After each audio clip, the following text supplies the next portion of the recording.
vamos fazer mais uma rápida leitura do DSM-5, nesse momento diferenciando o transtorno do espectro do autismo e fobia social ou transtorno de ansiedade social. São são transtornos totalmente diferentes, mas que podem, em alguma medida, principalmente se o indivíduo não conhece os transtornos, serem confundidos. Quando a gente fala do transtorno de ansiedade social ou fobia social, como o nome está dizendo, o que está por trás desse transtorno é uma fobia, é um medo. Então, olhem os critérios diagnósticos. Critério diagnóstico A: medo ou ansiedade acentuados acerca de uma ou mais situações sociais em que o indivíduo é exposto a uma possível avaliação por pessoas.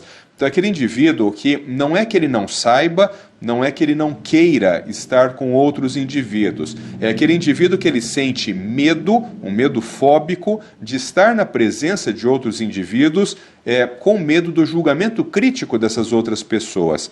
O critério B: o indivíduo teme agir de forma a demonstrar sintomas de ansiedade que serão avaliados de uma forma negativa ou constrangedora pela sociedade. Critério C: as situações sociais quase sempre provocam medo ou uma ansiedade intensa.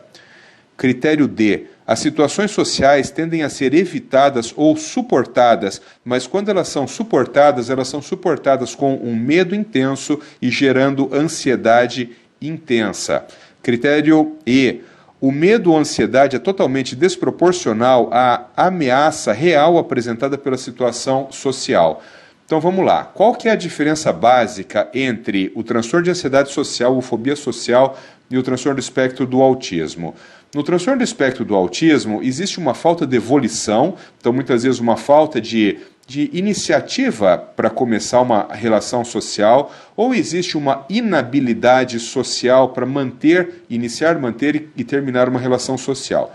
No transtorno de ansiedade social ou fobia social, o que está por trás de evitar o contato social é o medo. Então, existe medo de iniciar uma relação social, existe medo de se expor à sociedade, existe medo do julgamento que o outro fará se eu me expuser à sociedade. Então, são eventos que, embora os dois, tanto a fobia social como o transtorno do espectro do autismo, possam culminar com uma má relação social, com uma relação social de má qualidade, o que está por trás, ou seja, a natureza, a origem desses transtornos é totalmente diferente. Outra, transtorno de ansiedade social, transtorno de fobia social, ele não tem outros comemorativos de atraso do desenvolvimento neuropsicomotor. Então você não vai ter uma fobia social, por exemplo, com atraso motor discreto. Você não vai ter uma fobia social com atraso no desenvolvimento da linguagem falada.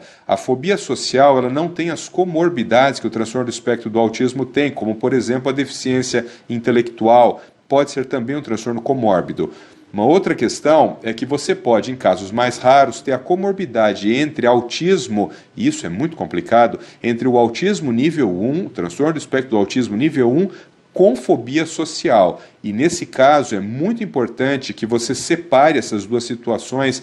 Por quê? Porque a intervenção para o transtorno do espectro do autismo nível 1, no treino de suas habilidades sociais deficitárias e da fobia social, portanto, no medo de iniciar, manter ou terminar uma relação, são totalmente diferentes. A forma como você vai abordar do ponto de vista de terapia esses transtornos são totalmente diferentes. Então é muito importante que você também seja capaz, do ponto de vista técnico, de estabelecer a comorbidade, quando presente, de autismo nível 1 e fobia social.